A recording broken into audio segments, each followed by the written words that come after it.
So talking about getting performances out of actors, obviously you worked with very young, actors who were just starting out, and you worked with veteran actors like obviously Amitabh Bachchan now in Wazir and Vikram earlier in David. So how different is it working with actors, across generations or across age groups, and how do you adapt to different styles of actors in terms of getting performances out, in terms of communicating what you want? I think directors, more than every other work attributed towards a director, one of the biggest things that I think a director needs to do is to manage people. And actors are also the same. Everybody comes with a different approach. I don't think any one actor is the same. Everybody has their own strengths and everybody their own weaknesses. So you have to kind of really learn to adapt to that and try and get the best out of that. Which will really complement your story. So every actor comes with a very different approach, and again, that's like one of the things I enjoy the most. When be it during a rehearsal or be it during the first time when we are staging a scene, I don't do short breakdowns. I never do short breakdowns. I hate doing them, but not because lazy or anything, but because I feel short breakdown really restricts my filmmaking in some way. I always like to let the actor, let the place kind of decide how the scene should be staged, and that has its pros and cons also. It's not always great, but what I enjoy the most, keeping that organic, is that when the first time when the actor reads the line, because he is obviously, if it's a good actor, they will obviously read and come and when they would have had a graph in their head and saying this is the way I want to play it, which they would have not, they would wait to kind of, so it's during a rehearsal or during the first time when we are trying it out, is when they show that, and that I enjoy that the most, because I have something in my head. I'm thinking this actor should, I know the actor, I know this actor's been cast because of so and so reason, I know he will deliver it and he or she will deliver it in such a way. But when they come there on set and then they do it a completely different way, or they'll have a different approach to it,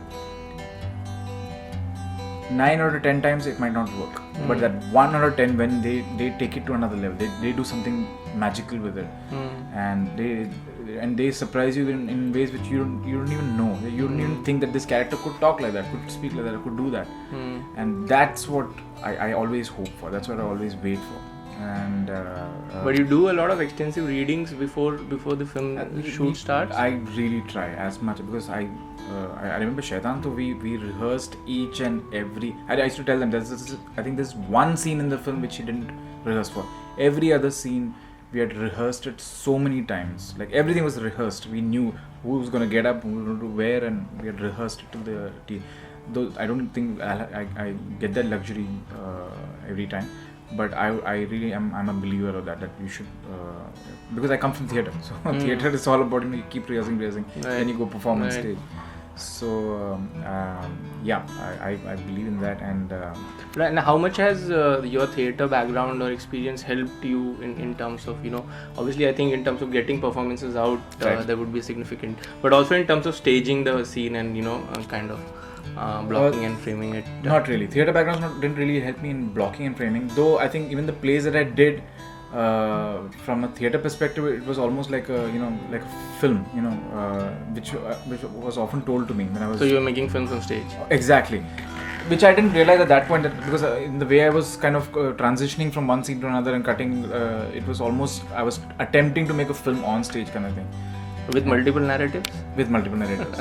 The Getaway itself had a multiple, had a two first play. So that I think that was again coming from a place because I've been watching films and getting that kind of a grammar in my head. So, but having said that, theatre really helped me to understand the medium very well. The medium of understanding a script, how to get the actor to connect with the script, how to draw out performances, how to get the storytelling correct. I think theatre really grounded me for that. I remember the kind of stuff I had written and when I used to bounce off, and how initially it used to be like, you know, completely dismissed, and that used to really break me, you know. And then I realized that there is something as constructive criticism. You take it and you kind of see what is really in your head. You think it's perfect, it should work, but then when you actually bounce it off and with the right people, you should always bounce with the right people. Their feedback is so important because, you know, it really shapes or rather it really helps you to understand where is it that you can actually get better. So all that really helped me in theatre for sure. And so you were saying you don't like to do a lot of short breakdown, and you know, how spontaneous. So the you know, the process on sets is very spontaneous in that sense. So there is a lot of freedom for the actors. If you just take us through, you know, how a typical Bejoy Nambiar, you know, scene is shot.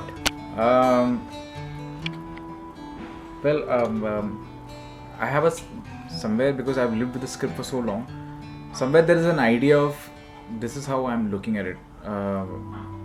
I in terms of location, in terms of where I want to stage it, I think I spend a lot of time trying to get that right in terms of the look and feel of what it should look like. Because actors, like you said, you know, I might not have the luxury to spend that kind of time with them, but at least with the external part of it, I spend a lot of time just figuring that out, making sure that it should be staged in the correct ambience, correct environment that I have in my head and I have on script. But other than that, I don't, like I said, I don't do a short breakdown. I wait for the actors to come on set, and I always just get them on set, and me and my cameraman always just we watch them perform the whole scene first. We let them do it. We watch. Then I'll go and give my inputs on, maybe you can get up, you can pick up this and you can do that while you're saying this. You know, I'll just again we watch. And then I start with my cameraman and say, okay, how do you want to do that? So I wait for the cameraman to tell me how he's looking at it. And then again, with the cameraman, so the one process with the actor starts, and then the second process with the cameraman starts. Right. When we decide what do you want to do first, how do you want to say this first. Because just like what I was telling you about the actors, you know, the actor comes and does something magical. The same thing happens with the cameraman, because he's obviously looking at it in a very different way. Though he's also spent enough time with you on the script and got the look and feel in his head, but he might just surprise you and come up with something really spectacular. So, and that's again, when you work with experienced cinematographers and everything, they are always constantly trying to challenge themselves and see that what is that they can do better.